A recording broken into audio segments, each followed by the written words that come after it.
మన ముఖ్యమంత్రి గారికి, సభాధ్యక్షులకు, వేదిక మీదున్న అభ్యర్థి నీలం మధు గారుకు, మంత్రి గారు కొండా సురేఖ గారికి అందరికీ కూడా పేరు పేరున వందనం.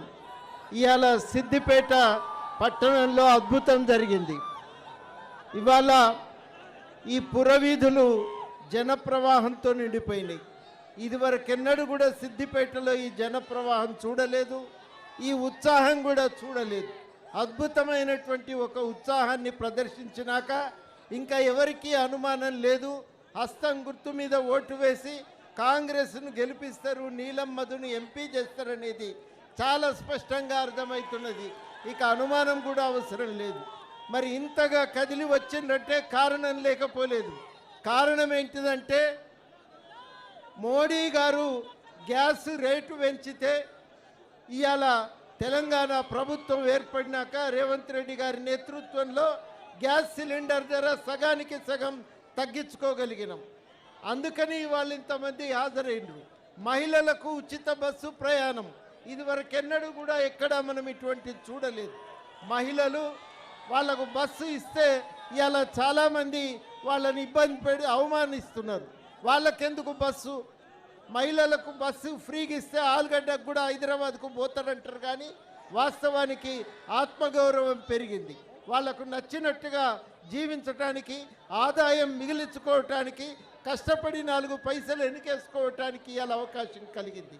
ఇంత అద్భుతమైనటువంటి అభివృద్ధి ఒకటి ఇవాళ తెలంగాణలో జరుగుతున్నది. ఢిల్లీ ప్రభుత్వమేమో అసమానతలు పెంచింది. పైసలు ఇన్నోళ్ళకే పైసలు, మిగిలిన వాళ్ళెవరికి కూడా మొండి చేయి చూపుతున్నారు, ప్రజలను దోసుకుంటున్నారు, పైసలు ఉన్నోళ్ళకు పెడుతున్నారు.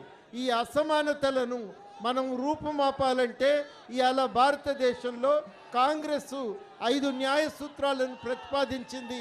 అవి అమల్లోకి వస్తే మనందరికీ కూడా న్యాయం జరుగుతుంది, దేశంలో పేదరికం పోతుంది, ప్రతి ఒక్కరు ఆత్మగౌరవంతో బతకగలుగుతారు. ఆ మార్పును సాధించే లక్ష్యంతో ఇవాళ ఒక అద్భుతమైనటువంటి ప్రచార కార్యక్రమం జరుగుతున్నది.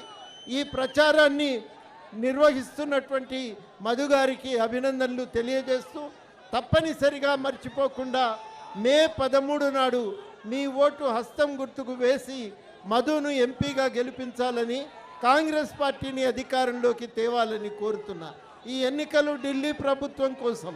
ఈ ఎన్నికల్లో ఢిల్లీలో కూడా ఇక్కడ కాంగ్రెస్ గెలిచింది, ఢిల్లీలో కూడా కాంగ్రెస్ గెలిస్తే తప్పనిసరిగా మనకు అభివృద్ధి సాధించడానికి అవకాశాలు దొరుకుతాయి.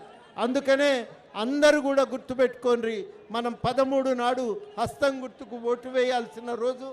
మీరెట్లా వేస్తారో అనుమానం లేదు, కానీ మీ చుట్టాలకు, బంధువులకు, మిత్రులకు కూడా చెప్పి ఈ హస్తం గుర్తుకు ఓటు వేయించమని మీ అందరినీ కూడా కోరుతున్నా. ఓటు వేయించి ఈసారి ప్రభుత్వాన్ని మార్చవలసిందిగా, ఢిల్లీ ప్రభుత్వాన్ని మార్చవలసిందిగా మీ అందరినీ అభ్యర్థిస్తూ సెలవు. జై తెలంగాణ.